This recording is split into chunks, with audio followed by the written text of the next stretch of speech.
माननीय अध्यक्ष महोदय, माननीय मंत्री जी, माननीय उत्तर पड़ा, प्रश्न पूछ ले मन से।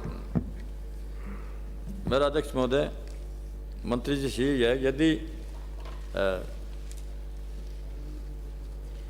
सरकारी पुजारी किसानों को ये सुविधा नहीं देना चाहती, फिर 28/12/2020 को पत्र क्यों जारी किया गया, कारण सदन की पटल पर रखें। माननीय सारी सुविधा दे रहे हैं, फिर भी क्या है कि पुजारियों को खातेदारी अधिकार से मतलब क्या है वंचित किया जा रहा है। मैं चाहता हूं, पूछो, प्रश्न क्या है आपका? प्रश्न यही है मेरा,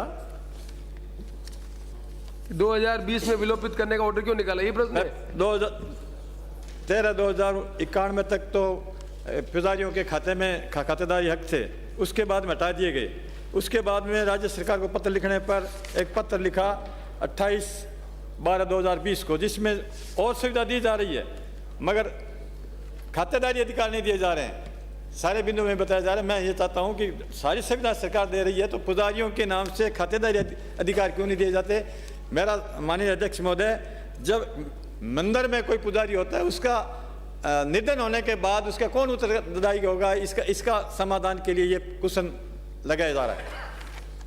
माननीय अध्यक्ष महोदय, 31/12/91 में से ही ये सर्कुलर राजस्व विभाग ने निकाला था। जब कंप्लेंट आई थी काफ़ी, तब से ही पुजारियों को जो जागीर अधिग्रहण नियम जो 1952 जो बना, उसके बाद से ही जिनके खाते में मंदिर खातेदार था वो तो मंदिर ही रहा। उसके बाद कोई पुजारी के नाम दर्ज हुआ, उनको वापस भगवान को नाबालिग मानते हुए इस सर्कुलर 13/12/91 के आधार पर खातेदारी से पुजारियों का नाम हटा दिया गया। उसके बाद 36 लोगों ने हाईकोर्ट में भी लोग गए। 2001 में 2015 में फैसला भी आया। राजस्व विभाग ने समय समय पर उसके आधार पर सर्कुलर निकाले, लगभग 7। जहाँ तक माननीय सदस्य का कहना है 28/12/20 का सर्कुलर है, तो उसको डिफाइन करते हुए उसी 13/12/91 के जो सर्कुलर है उसी को क्लियर करते हुए निकाला है, जिसमें इनको कुछ सुविधाएं दी, जैसे पेयजल विद्युत के कनेक्शन के संबंधी, फसल खराबा हो तो उनके अनुदान के संबंधी।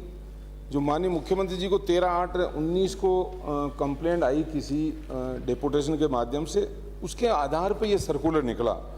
तो ये सर्कुलर 12/9/18 के आदेश के साथ ही निकला, जिसमें राज्य सरकार को कहीं ज़मीन ऋण नहीं रखनी हो और उसमें कोई लाभ मिल रहा हो, जैसे एग्रीकल्चर डिपार्टमेंट के खाद बीज मिल रहे हो तो लेने के लिए बैंक का खाता खोलकर पुजारी को केयर टेकर, जब हाईकोर्ट ने इस चीज़ में माना, तारा एंड हाईकोर्ट का आदेश है। माननीय से उनका बहुत लिमिटेड प्रश्न है कि जो उसका पुजारी की डेथ हो जाती है, पुजारी की डेथ होने के बाद आप कैसे एश्योर करोगे दूसरा पुजारी वो बैंक के अकाउंट को ऑपरेट करे? एक रजिस्टर्ड संसाधन किया जा रहा है, जिसके आधार पर गांव वाले या देवस्थान विभाग में रजिस्टर्ड जो मंदिर होते हैं उनका तो देवस्थान विभाग के आधार पर जो सर्कुलर बना हुआ, उसके आधार पर उसके पुजारी का दूसरा पुजारी का नाम अंकित किया जाता है।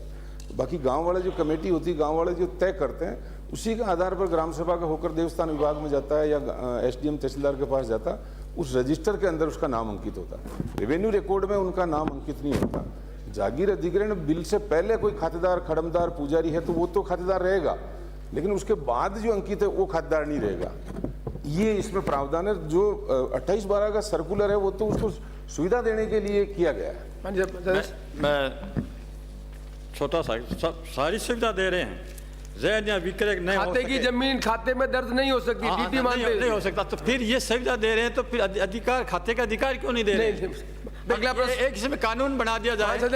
कोर्ट के फैसले आप कानून मान सदस्य बैठे आप।